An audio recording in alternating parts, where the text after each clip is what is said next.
Yeah, definitely get a complicated, very strong system coming through right now. Something that you would see more probably in March through April, even May than February. But this has all the features of really of a springtime system too. Right now, the one concern we have for wind tomorrow, we'll kind of go over the threats right now, is the wind advisory for really northeast Iowa, southeastern Minnesota, really just barely touching our area. But over these areas, because they have wind gusts approaching 45 in the afternoon out of the west too. We'll have gusty winds throughout the area, getting gusts potentially in the 30 to 35.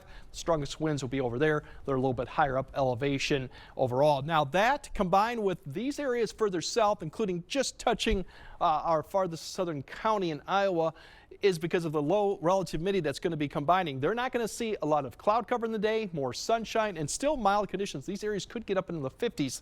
So that combined with quite a bit of brush out there still that's fairly dry. We have been warm here too. Does increase the fire risk, and that's why the red flag warning's out. That means if a fire starts, it could spread quite rapidly with conditions too. So we'll see that. So two threats you typically don't see too much, at least the red flag conditions in February. But overall, if we look at the conditions tonight, we're going to see all the precipitation push up to the north. So the morning commute overall should be fairly quiet too, minus a little bit of precipitation that's going to be probably in Rusk County and further north. Otherwise, we're going to see dry conditions and sunshine to start off the day, but the winds will be the factor. Then throughout the day, this wraparound moisture is eventually going to start pulling back into the area a little bit north of Eau Claire morning hours, but really it's not until closer to noon that you start seeing the precipitation come through and wrap around the area all the way through the afternoon time frame.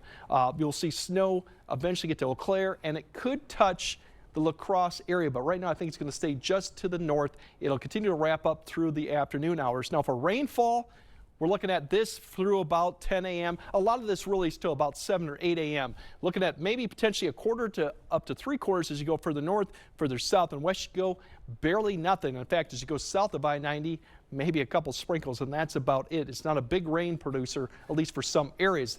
Now, if we go on back to the snow, as you'll see, it begins to push back into the area around about noon, and then we'll start seeing snow showers, basically rain turn to snow here for areas north. There's a little bit of a question when the changeover occurs, but I think after 2, you'll see more snow.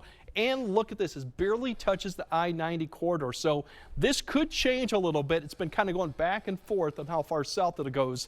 But if you're north of that, you'll see snow throughout the afternoon and continue through the evening commute. There will be some accumulation probably, but I think roads will remain wet. But you will see that during the evening commute as a little area comes through.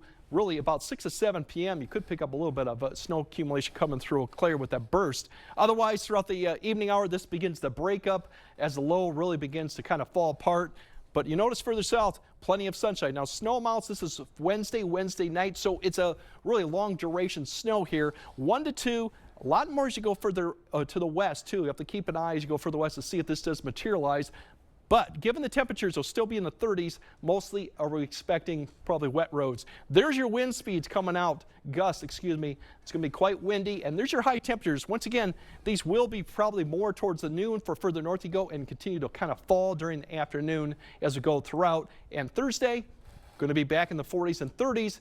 But then we got more snow coming back Thursday night and Friday, and that could result in some travel issues for Friday with accumulation. And then it's back to winter-like cold conditions for the weekend into early next week before we kind of get more seasonal and more active too as we go towards next week. Could be another active period as we get going. So busy kind of, it's like I said, have your app handy because where you are on Wednesday really depends what the weather's going to be like. Yeah, a little variability. Yeah, definitely. All right. Thank you, Greg.